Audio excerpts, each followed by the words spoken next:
Called Good Ones, and it is the Flow Morning Show. We had the living end and white noise. There's plenty of that noise going on in the Senate estimates of the federal parliament. And Rikki Lambert, who has been there before, is very intrigued about the fight club that's going on right now in Canberra. I know that they fight a lot, but this could have some very significant implications because FlowFM was mentioned in Senate estimates yesterday. Yeah, it sure was, Wayne. I was keeping a close eye on this after my chat with Catherine King, the Shadow Minister for Transport and Infrastructure, about the alleged rorting of the Building Better Regions Fund program after an interview we had with Dr. Anne Webster, the member for Mallee in Victoria.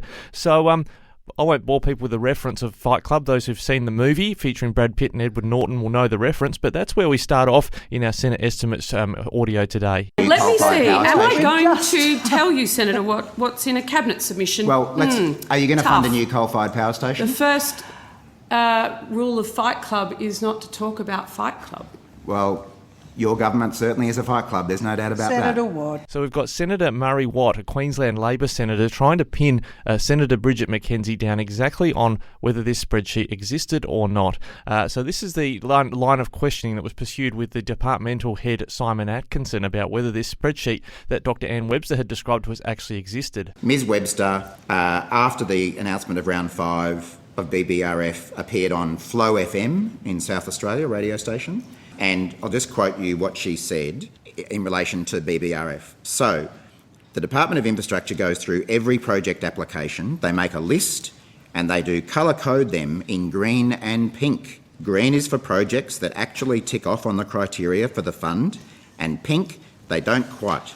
But if an MP wants to really push the project because it's important for the community, then you've got the opportunity to do that. And then there are those, of course, that don't meet the criteria at all, for whatever reason, or certainly not a percentage of it. Mr Atkinson, is Ms Webster correct? Does the department provide a colour-coded list of projects to the government? So, Senator, I can't comment to the specifics of that quote, but what I'll do is I'll get Dr Bacon to just actually quickly run through what the process is. Now, that was the start of a very long and waffly answer from the head of the department. So here's the actual answer that came from one of his subordinates. In this case, our briefing included a large spreadsheet where green shading represented projects that were eligible and value for money, and pink shading represented projects that were eligible but not value for money. And all projects selected by the ministerial panel were assessed as eligible and value for money, and no projects were selected that the department did not categorise as eligible and value for money. So, Wayne, the spreadsheet actually existed. It's the pink and green spreadsheet. And you've, of course, had discussions about this for a number of days. And it was Catherine King that said that the Labor Party had not seen it. That's right. I'd been led to believe that this spreadsheet didn't exist, contrary to what Dr. Webster had told us. But lo and behold, this spreadsheet did exist. Now, Murray Watt could smell a little bit of blood in the water here, and so he's gone after Bridget McKenzie, who, remember, had to step down as a minister over the sports rorts affair. And so he's trying to pin her down with these questions about whether she saw the spreadsheet in the cabinet submission. Minister, were backbench members provided with a copy of the green and pink colour-coded spreadsheet for BBRF? I'll have to take that on notice. You don't know? No, I don't know. Were you provided with a copy?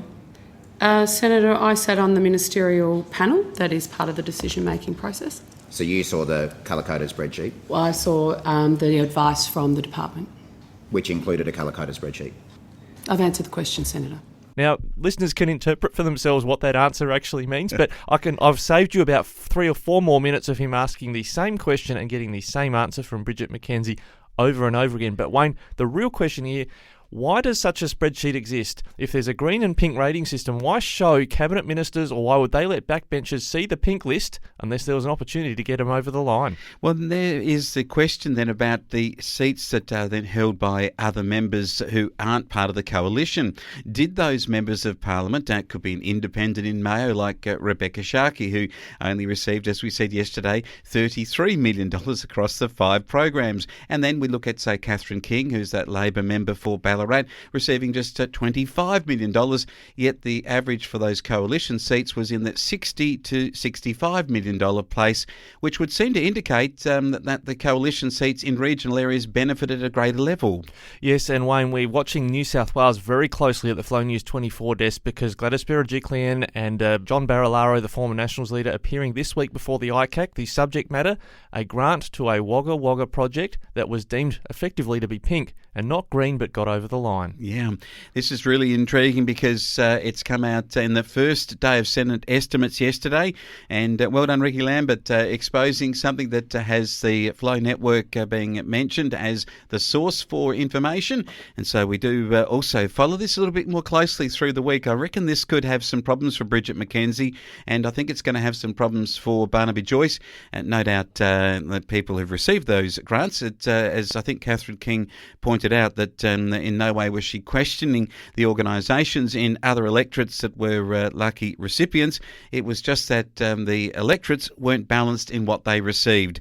We'll follow this story further with Rikki Lambert here at the Flow News 24 desk.